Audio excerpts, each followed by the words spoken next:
Madeira, Portugal's autonomous region in the Atlantic, closer to the African coast than to its mother country. It lies at a distance of 900 kilometers from Portugal. The island was named by the Portuguese sailors who claimed the uninhabited territory for themselves in 1419.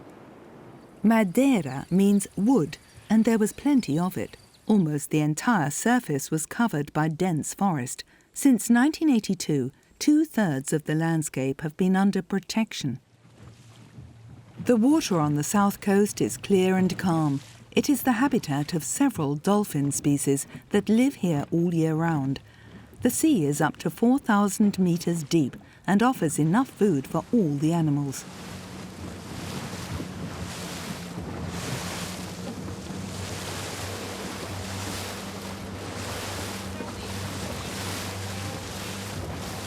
Elena Arrayol has been watching the dolphins for a long time.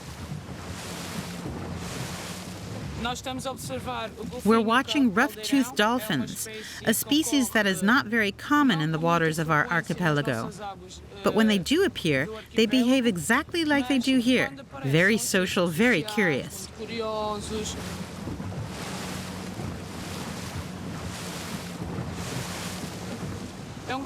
It's a relatively large dolphin. It can grow up to 2 meters and lives 30 to 35 years.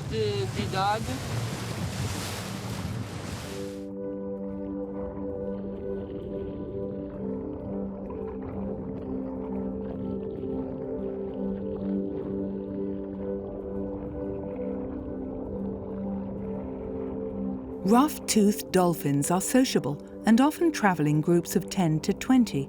They also socialize with other species, such as bottlenose dolphins and pan-tropical spotted dolphins. They've even been seen with pilot whales. Their preferred food is fish, but they also eat squid and octopus. Since I was a child, even when I was very small, I've had this connection to the sea. It's in my blood. It's a real passion. Every day feels like the first time. Every day I discover something new.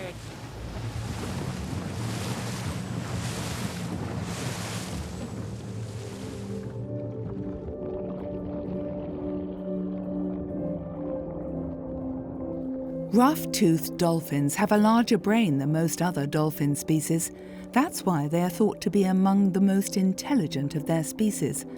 They navigate by listening to the calls of others. Sounds, body contact, and body language are also used to communicate.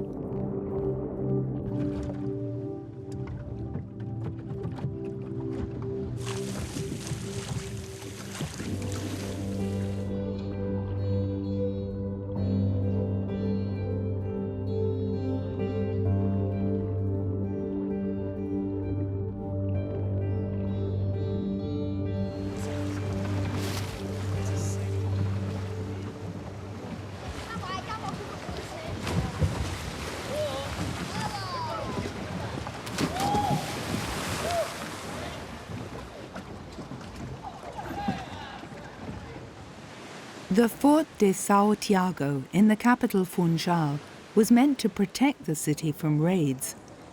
Following the settlement in 1425, sugarcane soon began to be cultivated. In the 15th century, sugar was as precious as gold. It brought wealth not only to Madeira but also to pirates. When sugar became cheaper in Brazil due to the decrease in the price of slaves, people started to grow grapes. The town's coat of arms still features 5 sugar loaves and 4 grapevines. Funchal's central markets are held indoors. 6 days a week, you can find fruit, vegetables, flowers and fish here. Not everything sold here is cultivated locally. Many of the exotic fruits have been imported.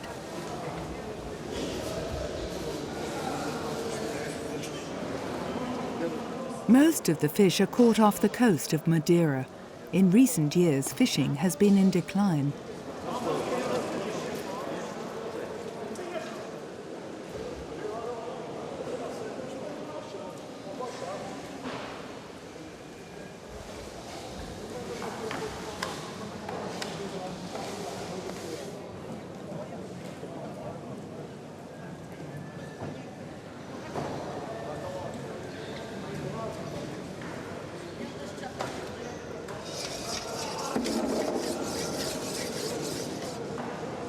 Tuna also comes from local waters.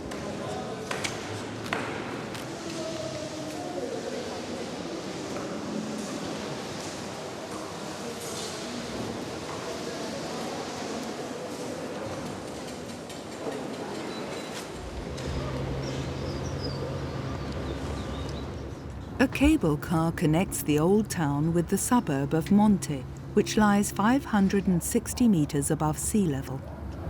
The 3,200-meter journey takes 20 minutes.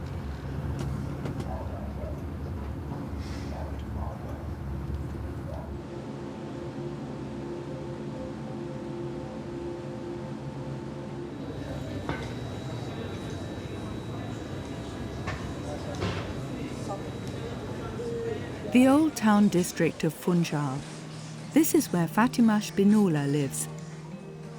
She's an artist who returned to Madeira after studying in Lisbon.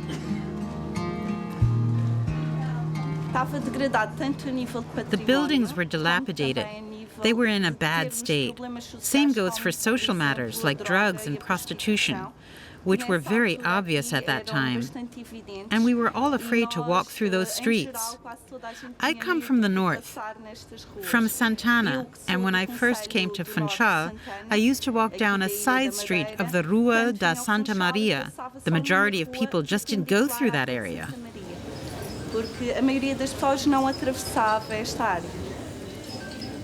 In 2011, an art project brought about a change.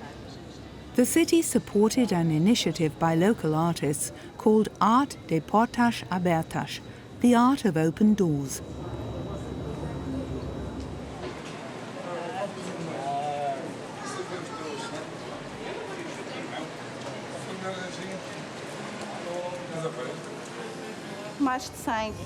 More than 100 doors were painted. More than 100 artists were involved, some of them residents of the neighborhood. We had a wide range of artists of different ages and educational backgrounds. Even people who otherwise had nothing to do with art took part in the event to help recover this old area of Funchal.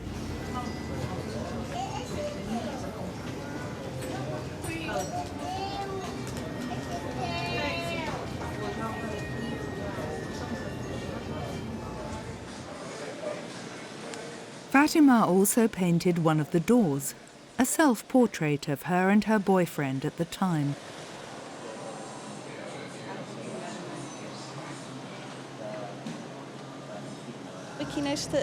In this work, look beyond the happy ending. I deal with the difference between private and public space. Sometimes things that were allowed were not allowed inside nor outside.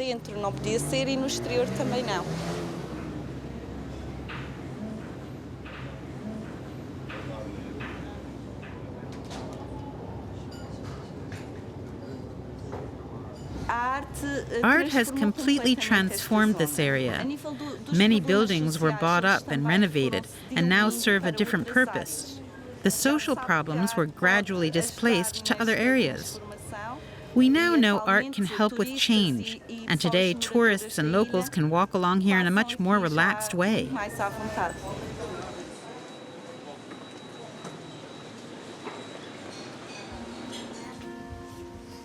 Bananas, one of Madeira's few export products.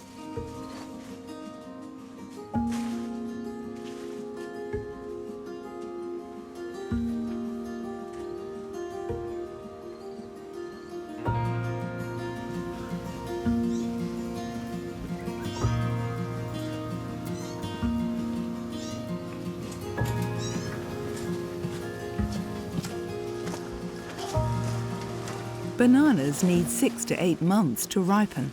The longer the process takes, the sweeter the fruits become. After the harvest, the tree dies.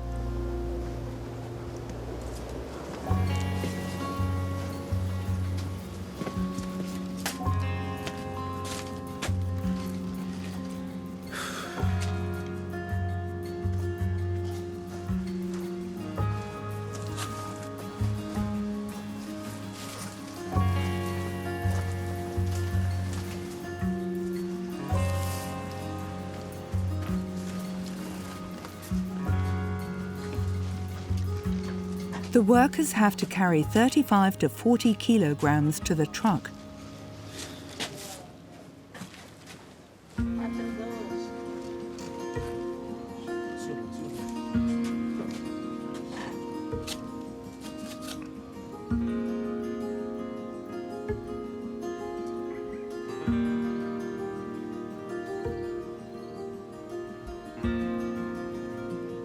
They're harvested all year round.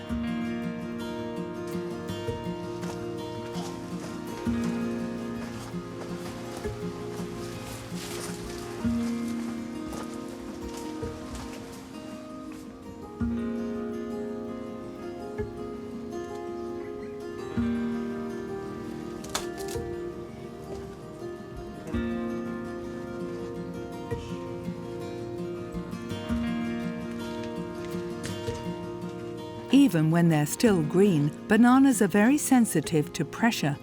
Fewer imperfections equals higher price.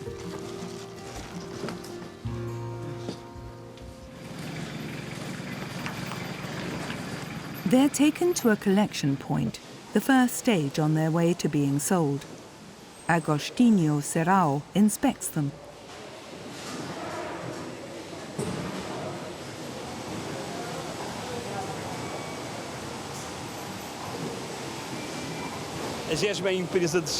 Gespa is the company that is still in charge of bananas. The main task is first to collect or receive the banana harvest from the producer, then comes the further processing.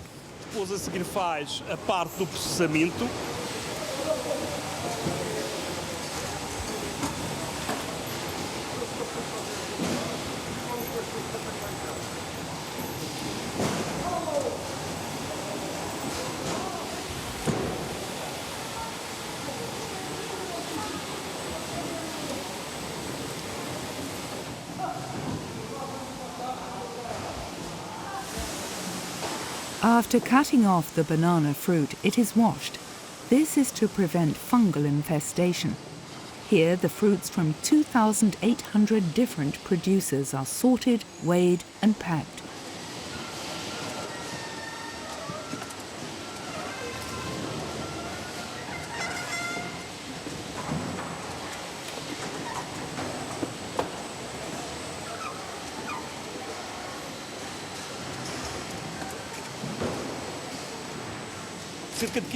About 15% of the production stays in the region and 85% goes to mainland Portugal. A small part of the 85% also reaches Spain or Morocco.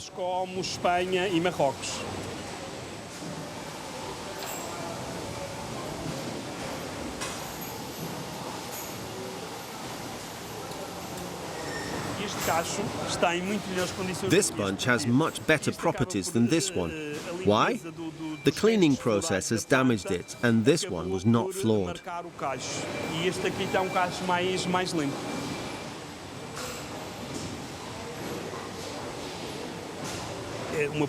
The flesh is very tender, very sweet, nutritious, and has an incomparable taste. I eat bananas every day, every day.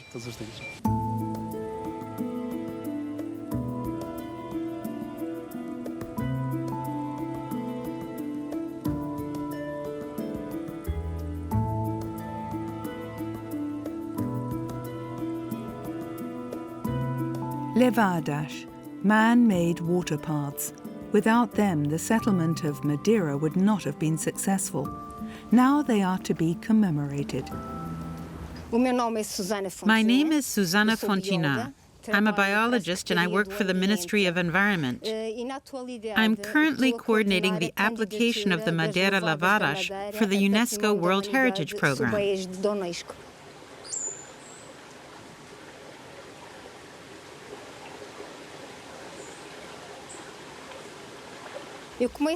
First of all, I would like to point out how impressive it is that an island like ours in the Atlantic Ocean, which is only 742 square kilometers in size, has more than 3,100 kilometers of Levash.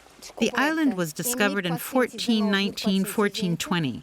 It's believed that it was already necessary to construct these paths in the first quarter of the 15th century.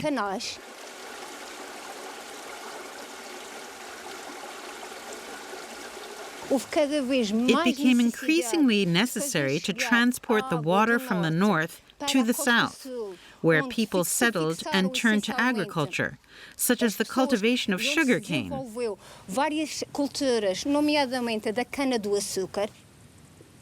People settled in the south because it was warmer and rained less there. However, there was little water there, so the challenge was to channel water from the north to the south. The solution was the Levash. The first people to start building Levash were settlers. They were called rocheiros, from rocha, Portuguese for rock.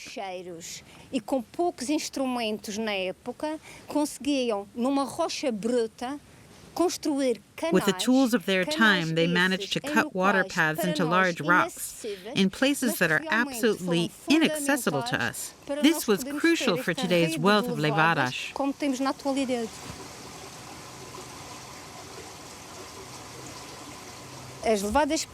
The Levash transport water for various reasons: to produce energy, for human use, and for agriculture.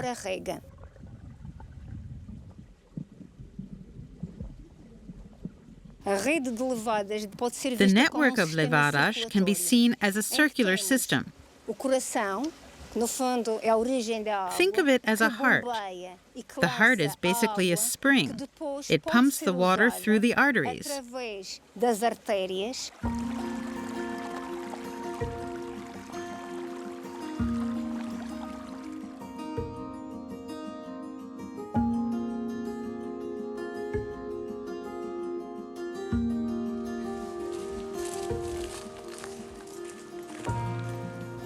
My name is Manuel Santos, and I am a levadero by profession. I work at the Levash, directing the water to customers who need it, and that's how I spend my day, at the Levash. That is my job. The basin collects water during the night.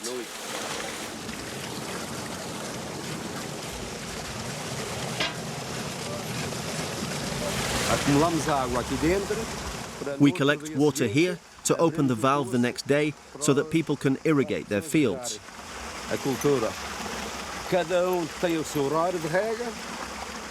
Everyone has their own water times. Everyone gets the water from their own tap. From there on, the customer is responsible for their water.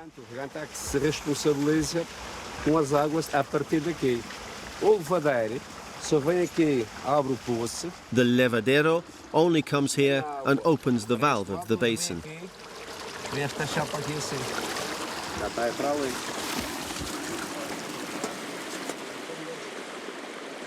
When water is needed on this side, they come here and put a sheet here like this. It's already flowing in this direction. Customers do it, not me. I just open the basin valve. The customer then diverts the water here. They do the same down there. And so everyone manages their own water. Irrigation starts in May, and so the summer starts by giving water to the customers so that they can irrigate their fields. In summer there are beans, maize, yams, bananas, and all these things that need to be watered. Every 10 days they need water. E essas coisinhas assim que é preciso regar, de 10 em 10 dias tem que levar água.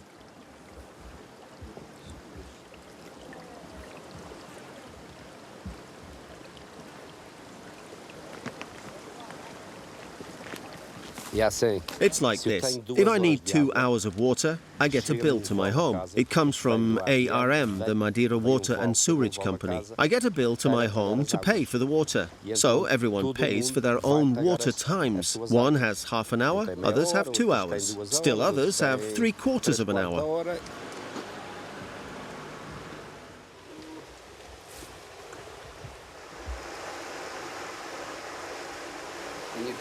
I use this tool here. You use it to remove the dirt. A lot accumulates here.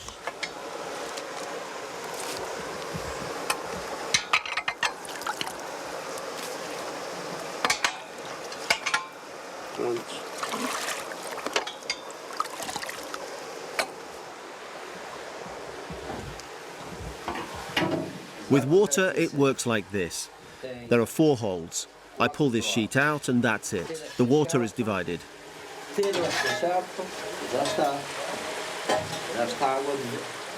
If I don't want it to flow here, I block it off and open the other side so that this inflow is closed.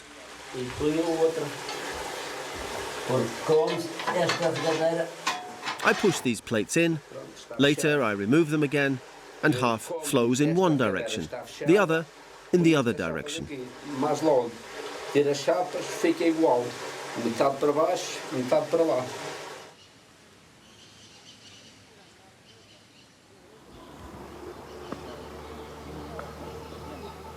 The worst is when it doesn't rain, when there is a water shortage and people lose their crops. This year has been a dry year. Everyone is waiting for rain, but the rain doesn't come.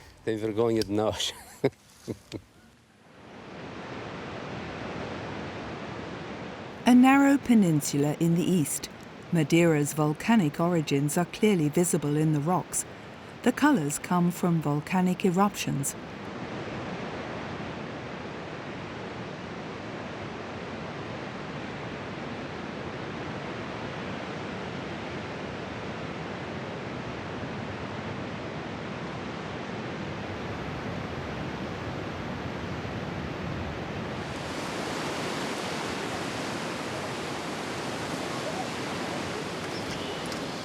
Traces of volcanic activity can also be found here in the north.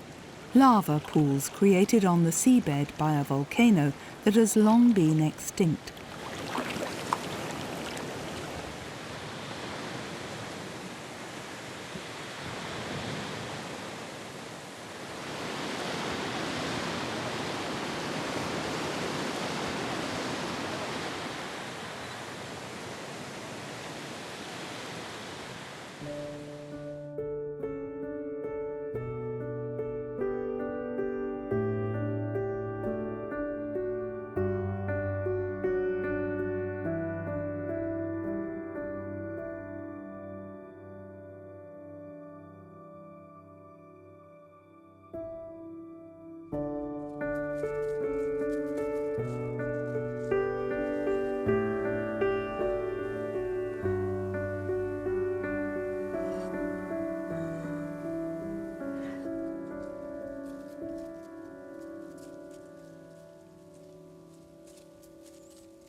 Manuel Filipe is responsible for the management of Madeira's protected areas.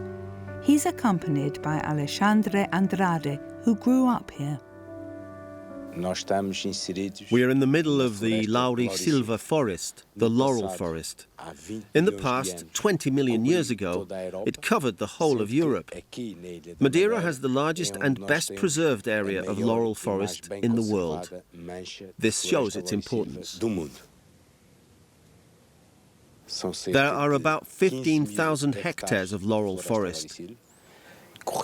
This corresponds to about 20% of the planted area on Madeira Island. It's a UNESCO World Natural Heritage Site. This is the only natural heritage of Portugal.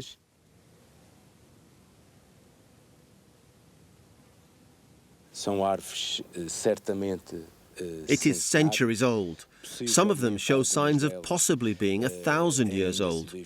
These are unique trees.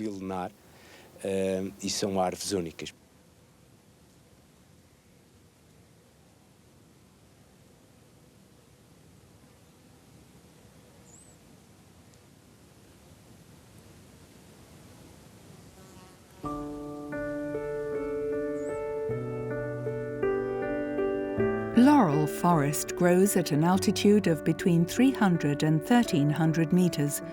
Various species grow in it, such as laurel of Madeira, canary laurel, tree heather, stinkwood, and ferns.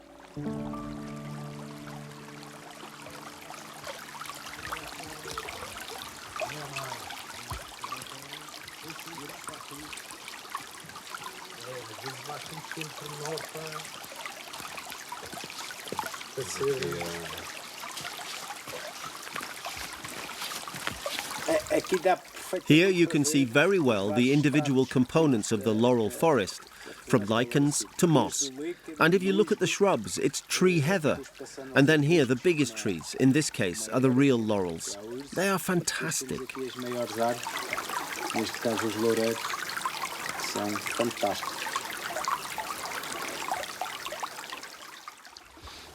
Here you can see the dense forest well. Then we have the Madeira blueberry here, which has a very characteristic fruit. This is also a typical species of the laurel forest, the laurustin tree.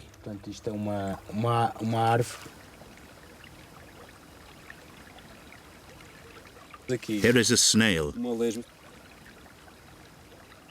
Normally it shrinks, but if you tickle it, it extends itself.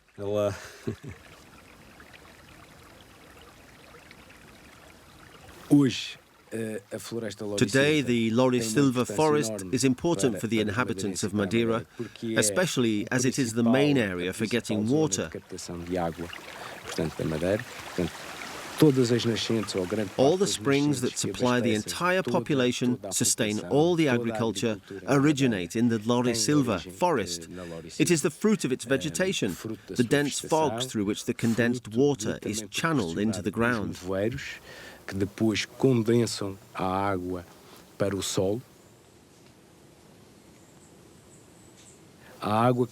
Three times more quantity of water is obtained from fog through the humid layers of air than the water from pure rainfall. 3 vezes superiores à água da própria precipitação, portanto da chuva.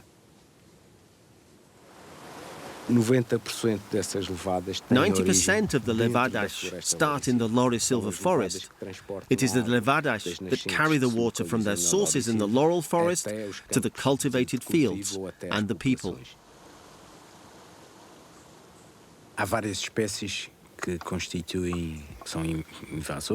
There are several invasive species that pose a threat. One is the banana passion fruit.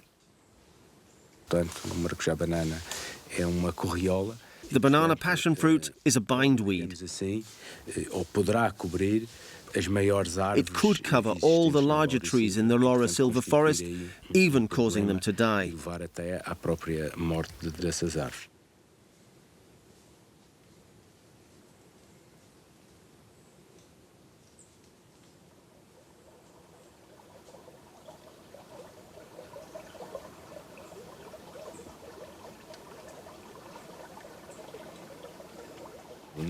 Basically, this Laurel Silva forest, an area of 15,000 hectares, is in good condition. So, we can say that it is the largest, best preserved area of Laurel Silva forest in the world.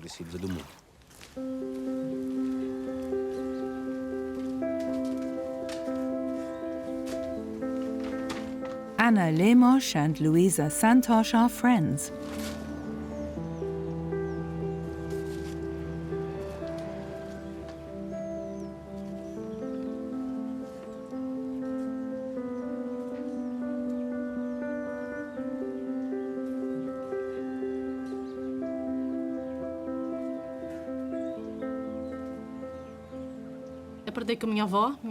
My grandmother taught me. She also embroidered. My grandmother went to Funchal to get the embroidery orders and bring them to us. Her daughters all embroidered too, and so did my mother. Scissors and needles, these are our tools. These scissors are from my grandmother. The factory has the fabrics. They design the pattern and print it. We finish the work and go back to the Casa de Bordados to have it cut, washed, and ironed. And they put a seal on it that proves that it's original. It comes like this from the casa. They have a machine there so they can count the stitches. This one, for example, has, how many thousand stitches are there? 5,000. Here's the number of stitches we do. The payment depends on the stitches. When I finished school, I started doing the more complicated stitches. I learned all the stitches, and above all, I learned how to do them correctly. To start at the Casa de Bordados.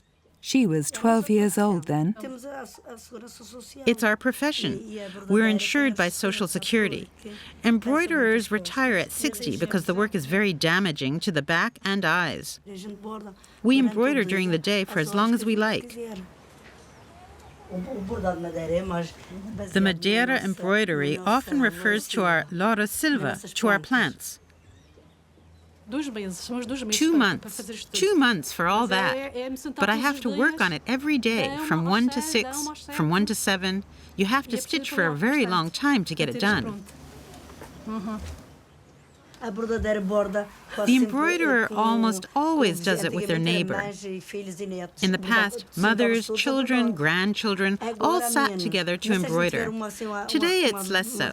But when we have a colleague with us, we can talk, chat, and embroider. It's not stressful. You don't want to embroider with someone who only complains about life. That's how you get home, and you're more stressed than before. And it also makes you tired. If I didn't have good company by my side, it wouldn't even be possible to sit down here. The two of us here, we have no stress.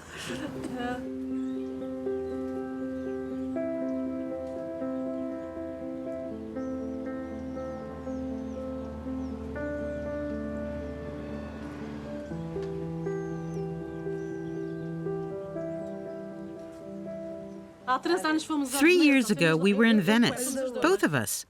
We spent 20 days in Venice to embroider on the island, on San Giorgio. There were diamonds, ivory, and embroidery. The clothes were among the most luxurious things. Chanel was also there with clothes. It was a great experience. We loved it. And they also made shoes that cost 5,000 euros and more, made of crocodile leather.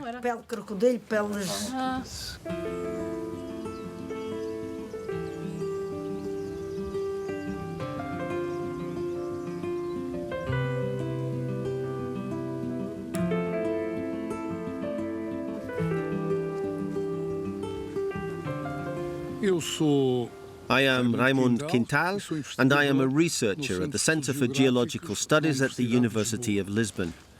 Beyond my research, I have been an environmentalist for years, active in ecological groups.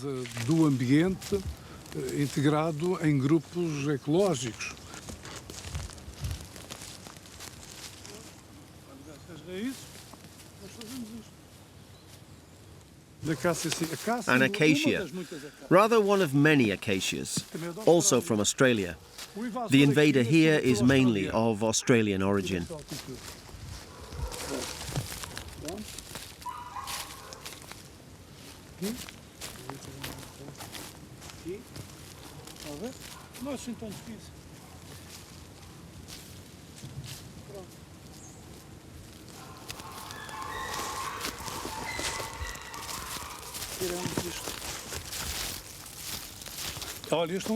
This is a eucalyptus grown from seed.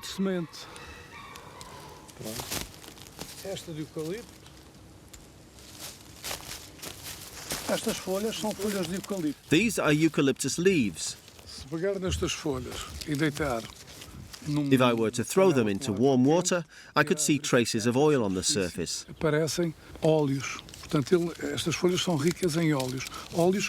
These leaves contain a lot of oil.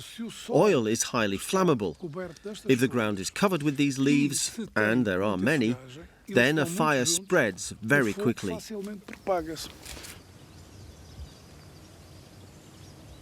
The eucalyptus actually comes from Australia. It found favourable conditions here. It consumes a lot of water because it grows quickly. But much more aggressive than the eucalyptus is the acacia. We say more aggressive because the acacia has many more species that grow quickly and also regenerate quickly after fires. The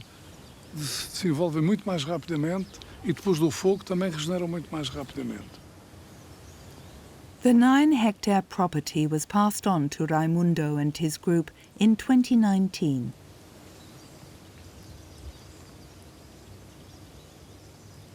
It was infested with invasive species, lots of acacia, eucalyptus, cheesewoods, gorse, broom. Imensos eucaliptos, incenseiros, tojo, giesta. We worked on removing the invasive species. Trabalho de eliminação das invasoras.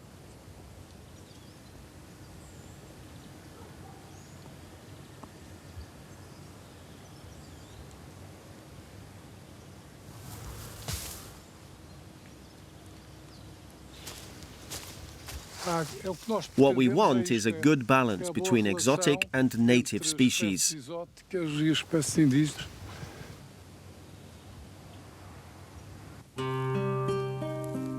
A few kilometres further on, at an altitude of 1,600 metres, the group owns another plot of land.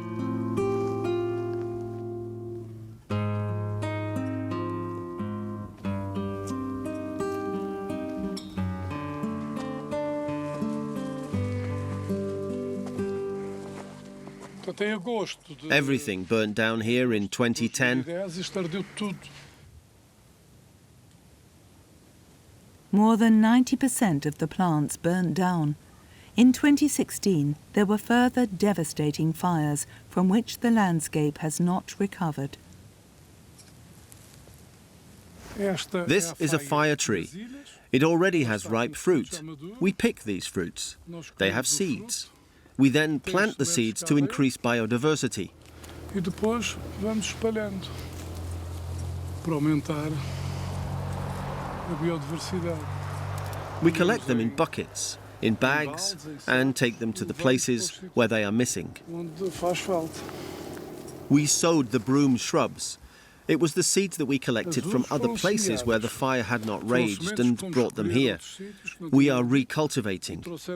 The project was first called Oasis in the desert of a mountain.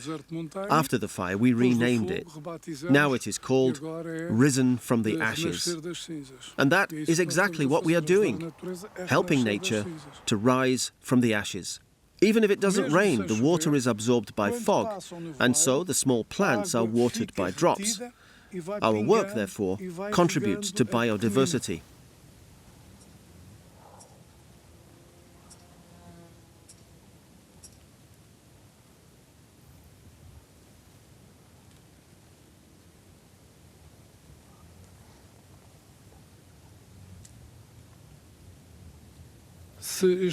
If all this were covered with broom, there would be much less danger of erosion. Vai ser muito menor. With lots of broom, blueberries and Canary Islands juniper, the risk of fire is much lower as they absorb moisture and moisten the soil, even when it is not raining. O solo fica úmido e é muito mais difícil de haver fogo.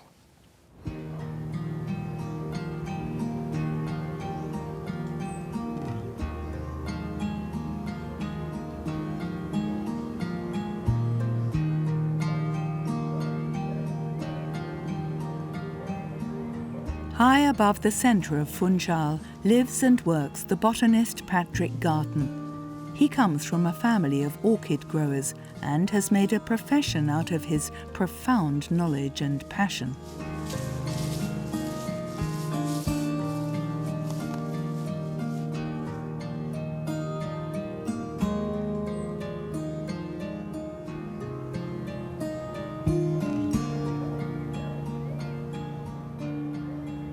My first memory is 4 and 5, starting to learn some of the names of orchids and garden plants that my mother was talking about. So when I got to school, I could only refer to plants by their Latin names, and the teachers were very impressed. Spanish moss, also called fairy hair, originates from the American continent. The more water you give it, the faster it grows. It grows downwards, and so if you start off, it probably grows about half a metre every year. And when it reaches the bottom, we cut the bottom off and we put it back up on the top. So at the beginning we have these thin ones like that, and then by the end we have these nice thicker ones like this. And it's always alive at the end. It's one of the few plants that grows downwards. So therefore it needs no support. It just hangs. So it doesn't need any wood, any holts, because it's growing the opposite direction to a tree. You find bits like this here, they are dead at the top. The original plant dies, and only the bits at the end, the newest bits, are alive. It's the sort of the same fibers that you make rope. I could probably hang myself on there quite easily, on the dead material that was probably already 20, 30 years old.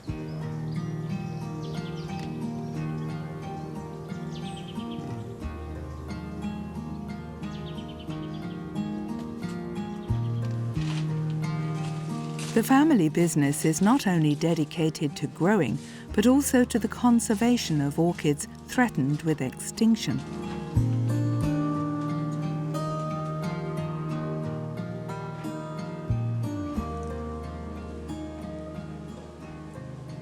It's a large flower, and imagine that this whole thing is produced only for 1 week. All these flowers, they have a lot of smell, so they are very duftenden, perfumed, and as a result they don't last very long. So usually strong smelling orchids don't last very long because they are relying on the smell to advertise themselves, and not so much the longevity, that's the amount of time they're open, or the colour.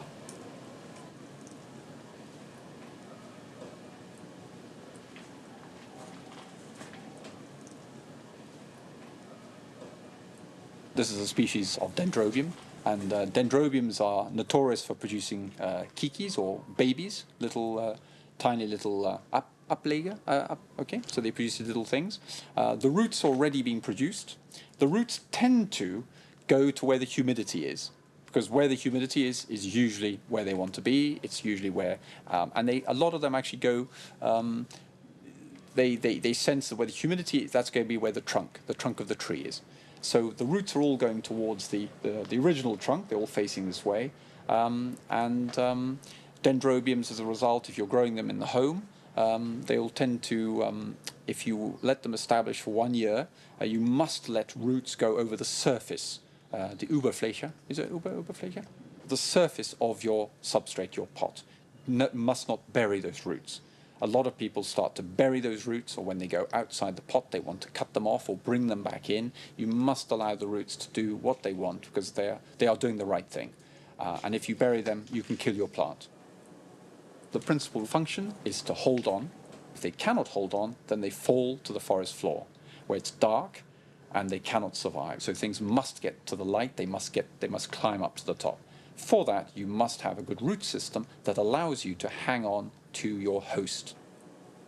Roots can be, in some cases, meters away from a plant, and that's why they'll go outside the Tupfen. They'll go outside the pot, and they'll explore your room, or they'll explore the air around it, because really there's no limit to where they will go. They have the whole tree to explore, so those roots just go on and on and on. And here we have beton, a mauer here with lots of cement, and the orchids are growing. 2 different types of orchids here are growing very, very well with their root system growing into the holes between the stones in the concrete infill, or some of the concrete mixing with the concrete.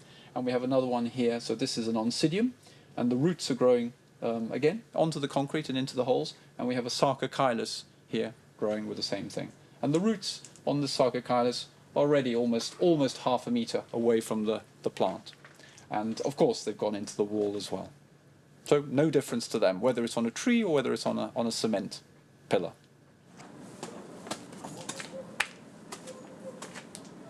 My mother would have, in a house like this, she would have very few plants that were the same.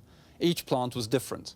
So she kept the best seed from each cross that she did, and we didn't clone at that stage. We just bred by seed and produced, not in a labor, masses of the same variety.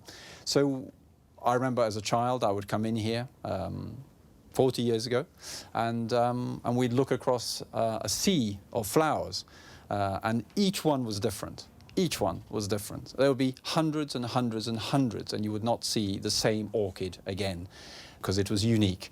I would say we have somewhere between Somewhere between 1,000 and 2,000 different genetically individuals.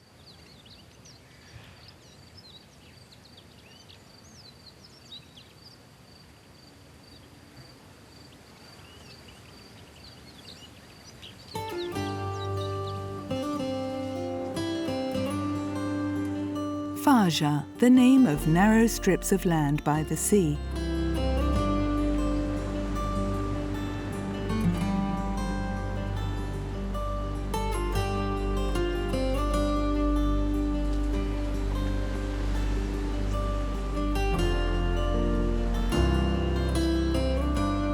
A cable car travels 350 meters in altitude and touches down in the middle of a paradise barely a kilometer long and 100 meters wide.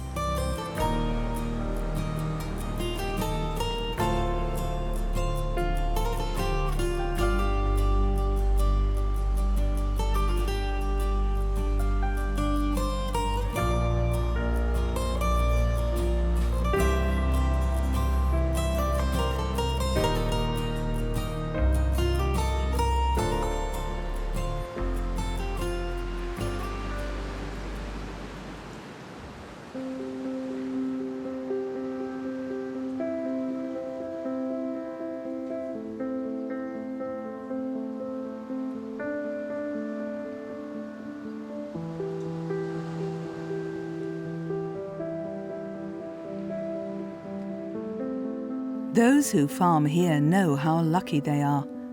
Mario Fernandes is a senior electrical engineer in Madeira's water supply and an organic farmer on the side. I am a prince of happiness. My wife and I got married many years ago, in 1970. My wife's family had bought this property in 1921.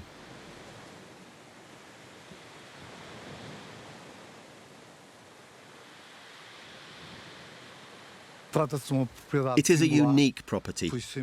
It was already unique at the beginning, back in the day. It first belonged to Madeira's discoverer, Gonçalves Zacó. His grandson sold it to the Jesuit order, which is why it is called Feijão dos Padres, meaning father's beans.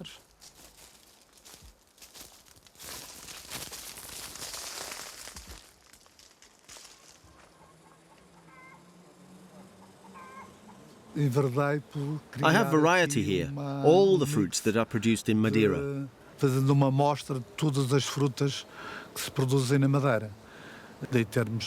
Avocado, mango, papaya, pitangas, araçal, different fruits that we grow organically.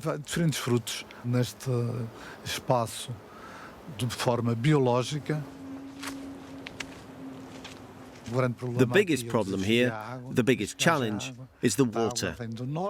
The water comes from the north via various channels, the Levash.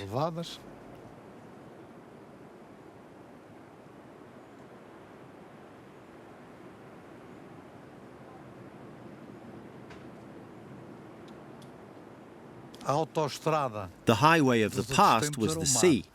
That's why crops have been grown here from the very beginning, since the early days of Madeira. It was logical that something was cultivated here because it is right on the motorway. The cable car has solved a problem that we had here with the delivery of goods and the accessibility of the site for people. It's been here since May 2016, which made the agricultural work simpler.